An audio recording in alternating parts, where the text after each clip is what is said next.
Olá, hoje a gente vai fazer um verdadeiro raio-x de um dos gigantes da bolsa no setor de logística, o Bradesco Logística, o BRCO11. Vamos pegar o relatório mais recente do fundo e mergulhar nos detalhes para entender o que realmente está acontecendo por lá. Porque sabe como é, né? Os números são frios, mas por trás deles sempre tem uma história. E é exatamente essa história que a gente vai desvendar aqui.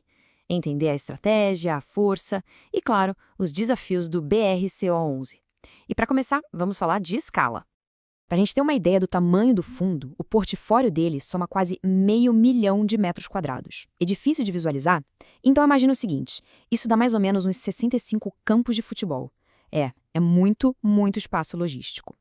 E essa área toda não está num lugar só, não. Ela é distribuída em 12 propriedades diferentes, todas elas escolhidas a dedo, sabe? Para compor um portfólio bem diverso e, claro, muito mais robusto.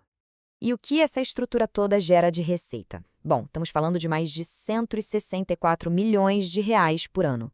Esse é o motor financeiro que faz o BRCO11 girar. Agora, vamos para o coração do fundo, os imóveis. Porque só tamanho não adianta nada, né? O que importa de verdade é a qualidade e a localização. E é aqui que o BRCO11 começa a se destacar de verdade.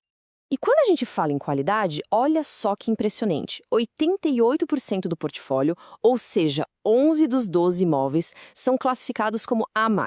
Esse é o padrão máximo do setor. A gente está falando aqui de galpões super modernos, eficientes e, por causa disso, muito disputados no mercado. E a localização é o outro pilar. 100% da receita do fundo vem de dois lugares neurálgicos. 64% de operações que a gente chama de last mile, que é aquela etapa final super crítica para a agilidade do e-commerce, e os outros 36% de imóveis que ficam a menos de 25 quilômetros de São Paulo, ou seja, bem no centro do maior mercado consumidor do Brasil. Ok, então, os imóveis são de primeira e estão nos lugares certos. Mas e quem aluga esses galpões? Quem são os inquilinos? E como é que os contratos garantem essa receita toda? Vamos entender agora como essa engrenagem funciona. Bom, imóvel de alta qualidade atrai inquilino do mesmo nível. E os números aqui não mentem. 83% da receita do fundo vem de empresas com grau de investimento. Estamos falando de gigantes como Mercado Livre, Natura, GPA. Isso significa que o risco de alguém dar um calote ali é baixíssimo. O fundo também faz um balanço bem interessante entre dois tipos de contrato. De um lado, os típicos, mais flexíveis, que permitem reajustes com o mercado. Do outro, os atípicos, que são de longo prazo e têm multas pesadíssimas se o inquilino quiser sair antes. Esses 37% de contratos atípicos são tipo uma âncora de estabilidade, dão uma previsibilidade enorme para a receita. Agora, um ponto de atenção muito importante. Essa tabela de vencimentos aqui acende um alerta amarelo, sabe? Olha só para 2026. Quase 38% da receita do fundo vai estar em renegociação. A habilidade da gestão de renovar bem esses contratos vai ser, sem dúvida, o grande teste para o futuro do fundo. E falando em gestão, vamos entrar num tema que realmente mostra quem é bom no que faz: a vacância. Isso não é só um número, é um desafio constante que precisa ser gerenciado de forma bem proativa. O número da vacância física, assim, de cara, é excelente, só 3,8%. Para um portfólio desse tamanho, é um índice baixíssimo, o que já mostra que os imóveis são muito procurados. Só que um número parado, estático, não conta a história toda, né? O verdadeiro teste de fogo para a gestão é a agilidade e a eficiência quando o inquilino avisa que vai sair. Como é que eles transformam o que seria um risco em uma oportunidade? Olha só esse caso em Bradesco Canoas. Assim que a FM Logística avisou que ia sair, a gestão já partiu para a ação. E o resultado, eles não só ocuparam um espaço super rápido com a M Dias Branco, como ainda conseguiram fechar um aluguel 12% maior que o anterior. Isso é o que a gente chama de gestão ativa na prática. E essa agilidade não foi um caso isolado, um golpe de sorte. O relatório mostra que a prospecção não para.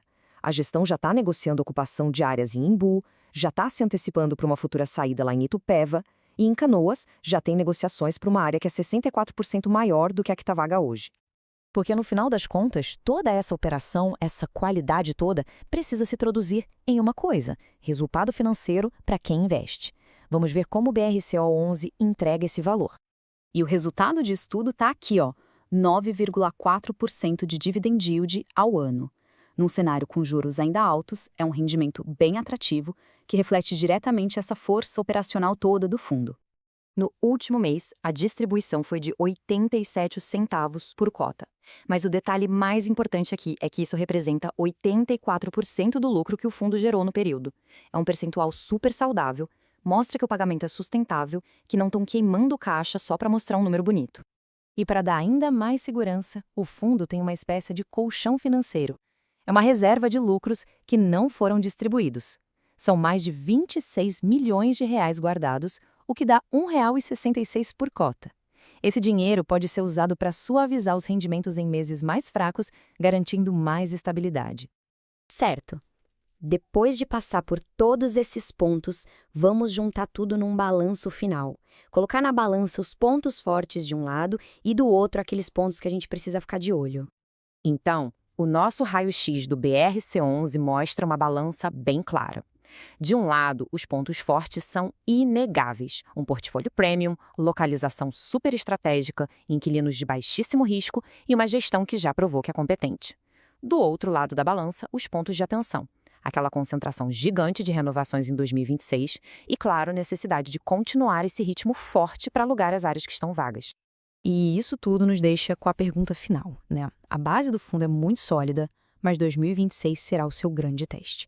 Será que a gestão, que até agora tem sido um grande diferencial, vai conseguir navegar por esse desafio e manter o fundo crescendo? A resposta para essa pergunta é o que vai definir o próximo capítulo na história do BRCA11.